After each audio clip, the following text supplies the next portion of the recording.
Hello and good evening. You're now with me, Lorenzo Isaac, for TVS Nightline. Here are the headlines for tonight. Sarawak Governor, Premier Sarawak performed Aidiladha prayers. Sarawak to introduce livestock price controls. Sarawak holds trillion-ringgit in mineral wealth.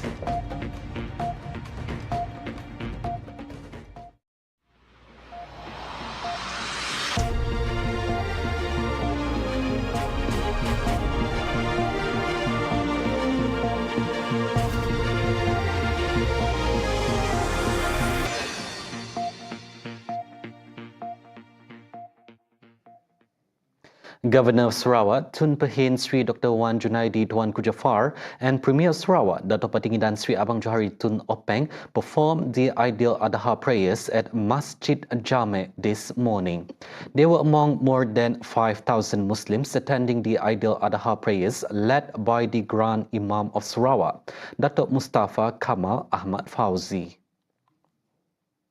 Among those joining the prayers include Sarawak's Minister of Tourism, Creative Industry and Performing Arts, Datuk Sri Abdul Karim Rahman Hamzah, Deputy Minister of Utilities and Telecommunications, Datuk Dr. Abdul Rahman Junaidi, and the President of the Sarawak Islamic Council, Datuk Ms. Nutaha.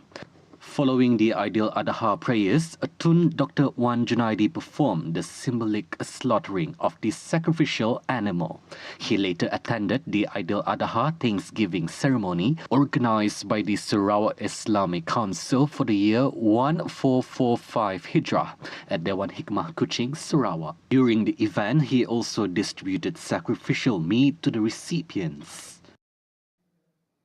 Sarawak is set to reveal price control measures to regulate cattle prices and other livestock by next year. Premier Sarawak, Dato' Patinggidan Sri Abang Johari Tun Openg, opined that the prices of cattle in the region are pricier than that in other states. Details of such measures will be announced in due course. Malam saya di gedung dan saya ada mempunyai satu cara untuk tahun depan, di mana kita boleh mengawalkan harga sapi dan haiwan kita. Biar saya umumkan kemudian. He said this to the media after attending the Aidiladha Thanksgiving event organised by the Sarawak Islamic Council on Monday. Meanwhile, on this year's Korban ceremonies, a total of 1,240 livestock, mainly cattle, have been slaughtered. He added that this number shows that the Muslim community in Sarawak is still capable of performing the ibadah korban despite the relatively high prices. Saya bagi pihak rakan-rakan mengucapkan selamat Hari Raya Aidiladha kepada seluruh masyarakat Islam di Sarawak. Dan perayaan kita hari ini nampaknya dalam keadaan yang baik, dalam keadaan yang aman. Dan saya telah difahamkan banyak surau-surau kita dan masjid kita penuh serta majlis korban yang dilaksanakan di seluruh masjid. Earlier, the Yang di-Pertuan Negeri Sarawak Tun Pehin Sri Dr. Wan Junaidi Tuanku Jaafar and Abang Johari performed the Aidiladha prayers at the Sarawak State Mosque. The prayers, attended by approximately 5,000 residents around Kuching, were led by Sarawak's Grand Imam, Datuk Mustafa Kamal Ahmad Fauzi. Sarawak holds immense mineral resource potential, estimated to be worth over 1.25 trillion ringgit. Deputy Premier Sarawak, Dato' Amar Awang Tengah Ali Ahsan, said the estimation is based on reports by the Department of Minerals and Geoscience Sarawak. Kita akan panjangkan lagi untuk kita membuat geomapping. Kalau tak semua untuk seluruh Sarawak, sekurang-kurangnya another 30% of our total land mass. Dan yang kita buat survey itu, kita mendapati daripada report yang dibuat oleh Geological Department yang mineral kita mempunyai nilai dianggarkan lebih daripada 1.25 trillion ringgit Malaysia. Jadi kita nak bangunkan industri mineral ini selain daripada oil and gas kita. Elaborating further, Awang Tengah, who is also the second Minister of Natural Resources and Urban Development, stated that Sarawak is focusing on the mining industry as one of its key areas through the post-COVID-19 development strategy PCDS 2030. Mining sector kita di sini belum begitu dibangunkan, ya. Dan dari segi survey pun belum menyeluruh, dan kita mahu bukan saja membangunkannya upstream tetapi di peringkat midstream dan downstream. Earlier, Awang Tengah led a Sarawak delegation on a technical study tour of the mining industry in British Columbia, Canada. The visit served as a benchmark for Canada's best practices in the development and management of the mining industry.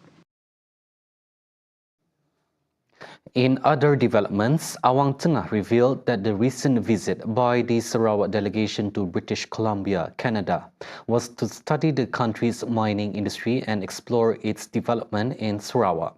He noted that the mining industry in Canada is a significant part of the economy, contributing more than 20% to the country's gross domestic product (GDP) and creating employment opportunities. Kedua, dari segi pengurusan dan operasi, mereka melaksanakannya dengan berpandukan kepada sustainability. Bukan sahaja mengambil kepentingan alam sekitar itu sendiri, juga berhubung dengan air, kepentingan air, kepentingan biodiversity yang ada, dan sudah tentunya yang dapat kita pelajari ialah bagaimana ianya memberi impact kepada masyarakat, ya, dari segi program-program yang cuba untuk memberi faedah, ya, kepada masyarakat. He said this to reporters during the Ibadah Korban event at Surau Wakaf, Taman Indah Bandar Baru Semariang in Kuching on Monday. Also present was the Deputy Minister of Utilities and Telecommunications of Sarawak, Datuk Dr. Abdul Rahman Junaidi. At the event, Awang Tengah mentioned that the surau received 20 cows for the Korban program, which took place on Monday and Tuesday. The return of healthcare and education autonomy to Sarawak is seen as timely to improve upon services that meet the people's needs. Deputy Minister of Public Health, Housing and Local Government, Datuk Dr. Penguang Manggil, stated that it is high time for the federal government fulfill Sarawak's request to reclaim its rights in these two areas. This move is crucial for allowing Sarawak to carefully plan and deliver the best health and education services. Currently, he said that many health clinics and schools in Sarawak, especially in rural areas, are outdated and in poor condition, requiring significant improvements to meet the needs of the people. Apa yang kita buat sekarang, kerajaan Sarawak telah dalam perbincangan dengan kerajaan pusat untuk mengambil alih autonomi pendidikan dan juga kesihatan awam ke negeri Sarawak. Apa sebabnya? Oleh kerana kalau kita lihat dari segi pendidikan, hardware dan software, kita mengalami banyak masalah. Terutama sekali berkenaan dengan sekolah daib dan juga klinik-klinik luar bandar yang agak unsur, tidak di-maintain, dan juga fasiliti yang amat kurang sekali. He made these remarks when met by the media at the Ngiling Bidai 2024 event organized by the Limbang Iban Association at St. Edmund Hall. Commenting further, he said Sarawak has the right to determine the education model it desires, as evidenced by Premier Sarawak, Dato' Paninggilan Sri Abang Jari Tun Openg's initiative to build private schools and offering a free tertiary education for Sarawakian students starting 2026. The Iban community in Medamit, Limbang has put forth several requests, including the need for affordable housing, a new suspension bridge, and an increase in the Iban community leaders. Chairman of the Iban Association of Limbang, Aidiladha, emphasized the need for more affordable homes to cater to the growing populations, as well as a more systematic housing projects in the rural town. Mewakili Persatuan Iban Limbang dan juga masyarakat Iban di kawasan Medamit, apa yang diutarakan dan telah disebut pada ucapan saya tadi adalah 3 perkara. Satu adalah tentang perumahan mesra rakyat mampu milik. Itu perlu dilaksanakan di kawasan Medamit, memandangkan penduduk di sana sudah bertambah. Sebab di kawasan sana, di Medamit, sangat-sangat memerlukan perumahan seperti mana di kawasan lain. He made these remarks during the Ngiling Bidai 2024 event organized by the Iban Association of Limbang at St. Edmund Hall. All further highlighted the necessity of building a suspension bridge to connect residents across the Nanga Medamit River, where a clinic and a primary school are located. Currently, he said residents and school children have to use boats, which pose significant risks, especially during high tide and the rainy season. As such, he said ensuring the safety of the people is paramount.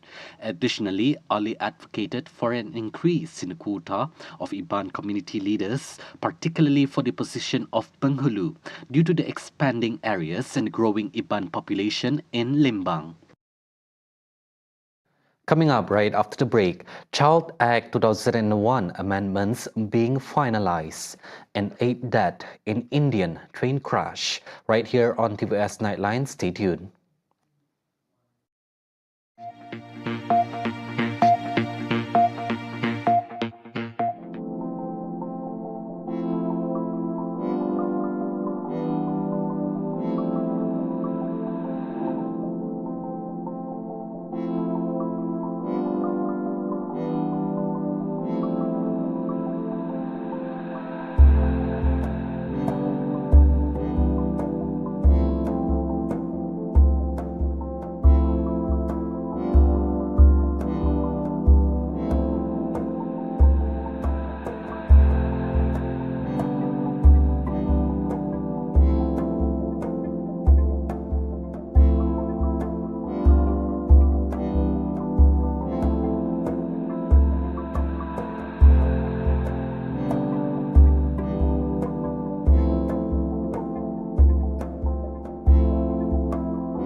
Welcome back.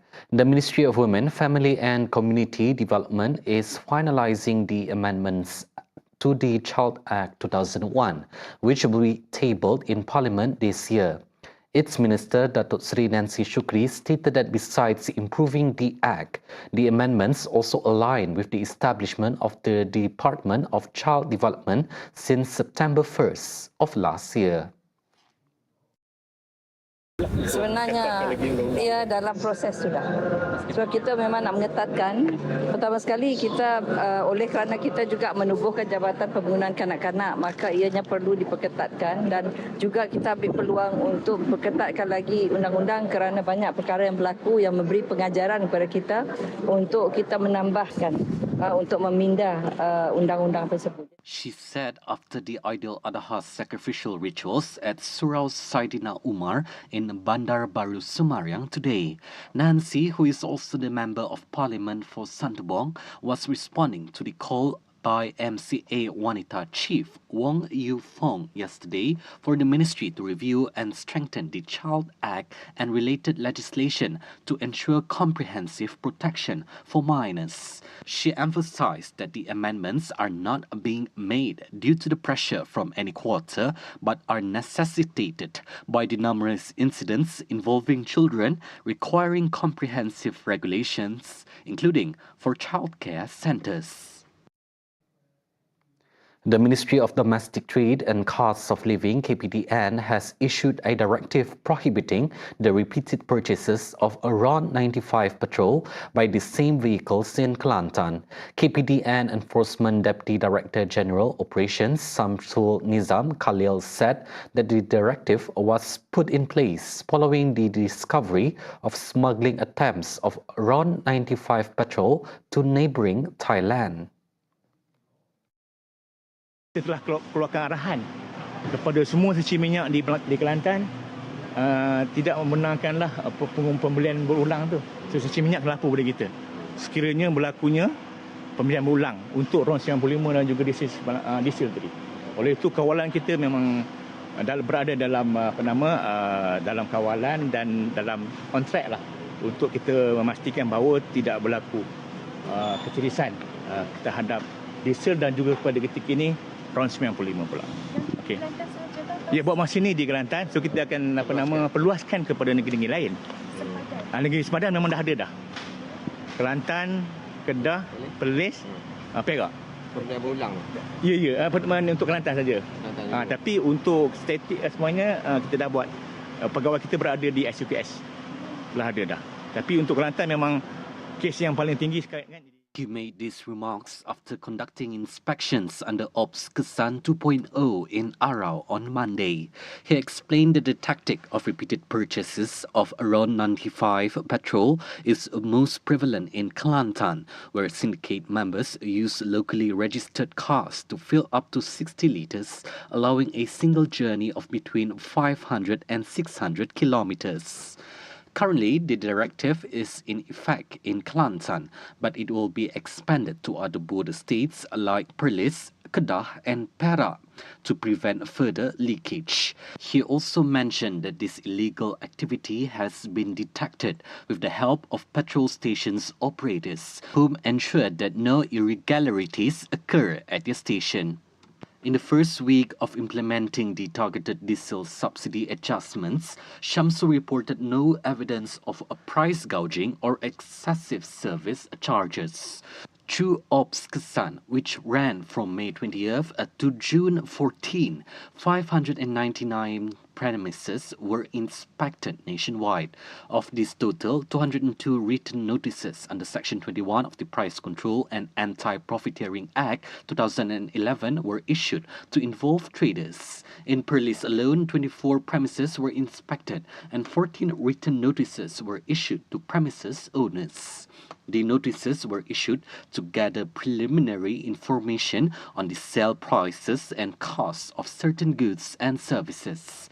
Shamsu reiterated that KPDN will take stern action if profiteering elements are found, especially during the implementation of these targeted diesel subsidies.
On to world news. At least 8 people were killed in India on Monday when a goods train driver missed a signal and slammed into an express passenger train from behind.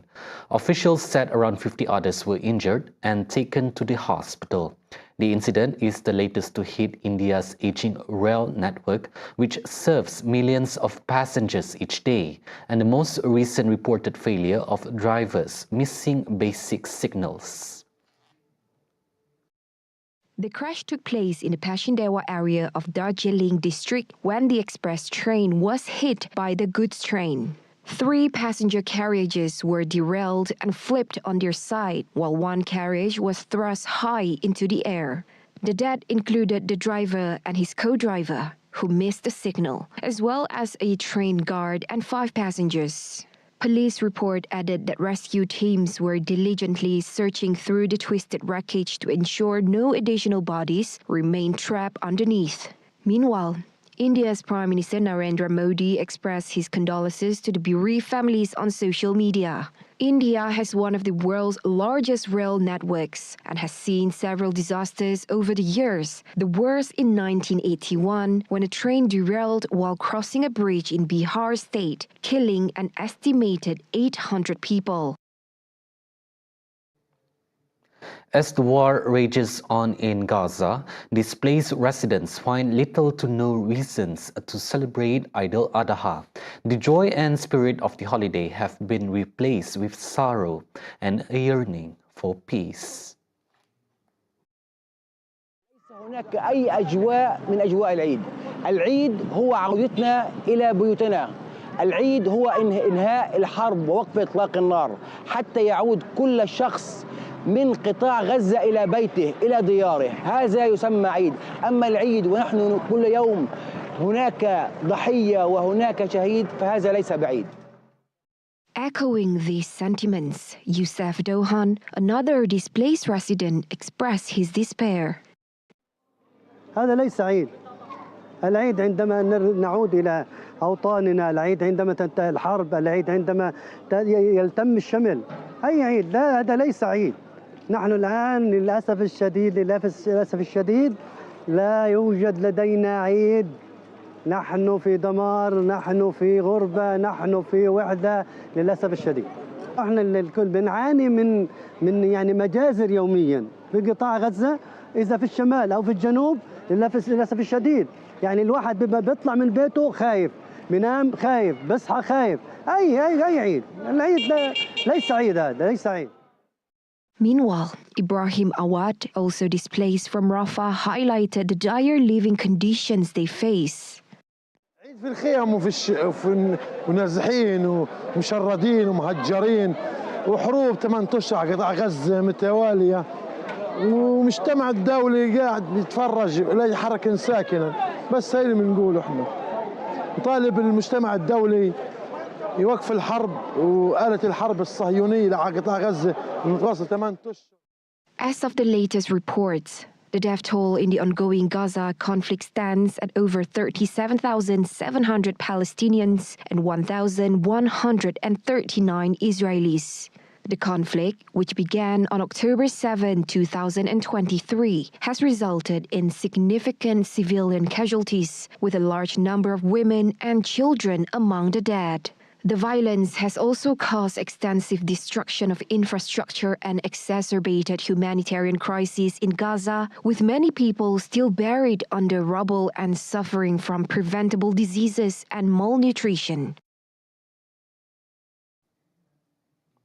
Asian markets continued their downward trend on Monday, extending last week's losses. Investors remain wary due to the ongoing concerns about the Federal Reserve's interest rate policy. Meanwhile, political instability in France, highlighted by the looming snap parliamentary election, further pressured the euro. Recent data indicating a slowdown in U.S. inflation for May sparked hopes for potential interest rate cuts by the Federal Reserve later this year. However, this optimism was dampened by policymakers reducing their expectations for the number of rate cuts. Over the weekend, Minneapolis Fed Chief Neil Kashkari advised against hastily easing monetary policy. Similarly, Cleveland Fed President Loretta Mester expressed concerns about the potential resurgence of inflation. The inflation surge has adversely affected consumer sentiment, with a June index hitting a 7-month low. The Fed currently anticipates just one rate cut this year, while analysts forecast range from none to 3. Investors are now looking ahead to the release of U.S. retail sales data, inflation reports, and central bank policy decisions from various countries in the coming days. On Wall Street, the Nasdaq reached another record high, but the S&P 500 and Dow both declined, providing a lukewarm lead. Meanwhile, in Asia, major markets including Tokyo, Shanghai, Sydney, Taipei, Bangkok, Seoul, and Wellington saw declines, while Hong Kong posted a slight gain. European markets showed more positive momentum, with London, Frankfurt, and Paris rising at the open. Several markets such as Jakarta, Mumbai, and Singapore were closed for holidays. Chinese economic data for May had mixed results. Retail sales exceeded expectations, raising hopes for increased consumer activity. However, industrial production growth fell short of forecasts, and house prices continued to decline. See the world closer with TVS, as we bring you the latest news updates both locally and internationally. For more headlines anytime, anywhere, just head on to our official website at tvsarawak.my or follow us on our social media platforms at TV Sarawak.